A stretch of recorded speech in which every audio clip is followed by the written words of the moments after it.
So I want to make a contemplation on the danger of sensuality, which is actually very important for both uh, jhana and Trimantra. It's like a very core, primary stuff that every Buddhist should do actually, but I don't really see many of them doing that. So how do you start with contemplating the danger of sensuality? So there are like many suttas actually on these topics. You can start with contemplating the mundane aspects. So, if you don't, see the sign of the mind, you can start with the negative aspects of like mundane aspects of sensuality. The Buddha teach about them when people, lay people, people with have not much wisdom, talk about those mundane aspects, mundane dangers, or he was talking about ethics. He would talk about the mundane benefits of good behavior and restraint. You have good reputation, you have more money, whatever. He encouraged them to, behave good. And even if they don't understand the supramundane aspect, just following that behavior would translate to supramundane level. So you can start contemplating on the mundane level. For example, the Buddha would teach about the burden of providing, for a family, to get married, but then you have to work like 10 times harder. And there's always like a burden that comes with a pleasure, and it's not like one on one. The burden is actually a lot, more than the pleasure. But you don't, you tend to ignore that part. You're just focused on this little pleasure and just ignore all of the burden of this pleasure. Emotional distress, just burden, just financial drain. You just ignore everything, just focus on this little bit of pleasure. So that's sensuality that much. And you want to just widen that your perspective by recollecting those negative aspects of it. Okay, you start out with that. Then you're restrained. You start restraining. After you've been restrained for a long time, you can start contemplating on the supramundane aspect, on the mental, like on the level of the mind, not just on the level of mundane world, but on the level of the mind. You can contemplate danger, even just entertaining. There's danger in that, but you probably don't see that. Even this just just a little bit of leaning to those direction, that just opens you up to all these liabilities, all this suffering, let's say. That's actually the meaning of with this is with this leaning, there are all these liabilities of suffering, all these sickness, death, separation, whatever. So you don't even want to have even that much leaning. You want to have no leaning at all. Okay, how can you do that? It's entertain. Talk about. I mean, you probably do have some present leanings, present possibilities of sensuality, like hovering, around the corner or something. Just come.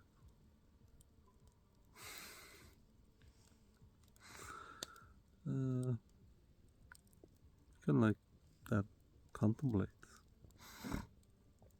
your position and the implication of going towards the direction. What is okay? You can say okay. There is some pleasure involved. There is some gratification involved. But what is it that gratification? You want to first understand that. That's, I think, really important before you can understand the dangerous aspect of it. So, like we first said, if you had, the full perspective on sensuality, even on mundane terms, if you just approach it as very logical person, you know, approaches, you just put weights like a formula, just weigh them. This much pleasure, this much burden, this much emotional distress, this much financial distress. So you could add them up. I mean, it's not a good deal. So you can just you wouldn't, go towards that direction even if you don't, you're not really developed on supramundane level. If you could just scan the economies towards that bait, just see that with a with a perspective, you would be not really. It's not really worth it. You would say that, but sensuality actually shrinks your perspective. You have this very narrow perspective. Just focus on pleasure and ignore everything else. You just block out everything else, and that is avidya. That's ignorance. And the pleasure is actually the gratification of going towards a direction. For example, you don't even have, let's say, physically, you're not physically consuming that whatever it is you're lusting after, but you get some gratification even, entertaining that direction. So what is that gratification? You want to like contemplate on that. You want to ask yourself, I mean, what am I getting from just entertaining this stuff in my mind? What is it that I must be getting something, otherwise I wouldn't do it. But what is it? Do you know the answer? If you don't know the answer, you might want to just stop the video, think it over for a day or so. You might want to do that. So, actually, the pleasure of it, pleasure of direction, comes from that shrinking of perspective. Yeah, it's funny, isn't it? They said ignorance is bliss. Yeah, so ignorance is pleasure. Ignorance is gratification. Because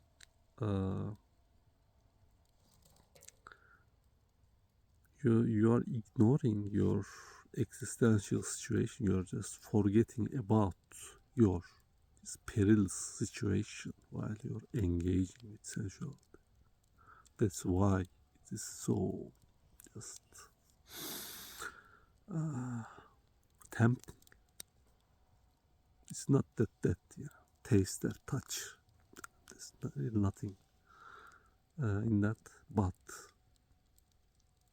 narrowing that perspective, just blocking out everything else, just being consumed in the moment of, in the moment, just the experience, and forgetting about just everything else. That's so gratifying. It's so irresistible because you actually can't stand, this, whatever this is, this existence, this burden of this existence. This is what you can't stand, and that's why you want to go that direction. Forget about this situation, this existential situation. I'm not talking about this your mundane situation.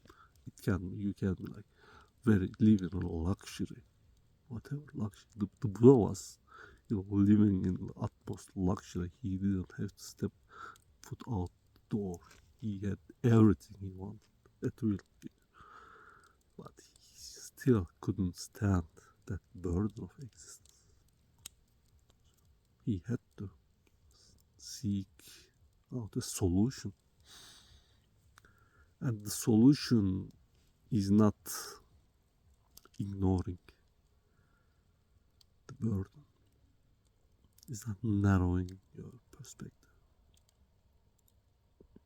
So narrowing the perspective actually provides a temporary relief from that situation, but you don't gain understanding by narrowing down your perspective. You actually make yourself unable to gain understanding. It is like the obstruction of wisdom going for sensuality, and this is why the three the Vedic simile, it is impossible for wisdom to arise in somebody who is not withdrawn from sensuality in both body and mind. Why? Ask 100 Buddhists, how many of them could answer that question? Not even one, probably. Why? I don't, not hypothetically, sensuality is distracting from whatever, what's that? Meditation object, it's just distracts you from that focus. No, not that really. It shrinks your perspective, and actually the focusing meditation also shrinks your perspective. It's the same thing.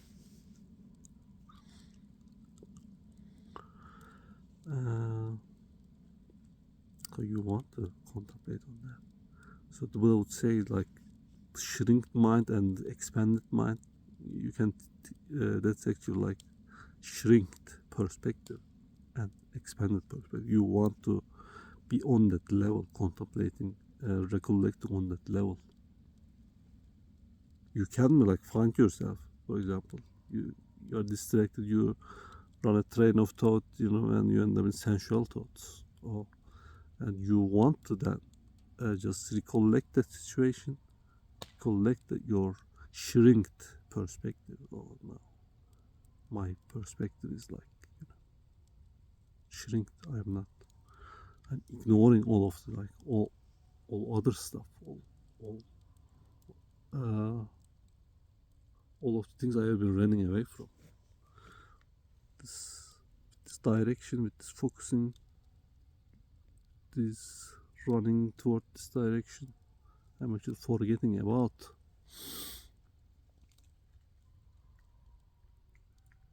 This is the opposite of, recollecting, just forgetting. Sensuality is the opposite of right recollection. That's why it's impossible to do right recollection when you're submerged in sensuality, when you're not withdrawn from sensuality. They are like two opposite directions, actually. You want to clarify those aspects.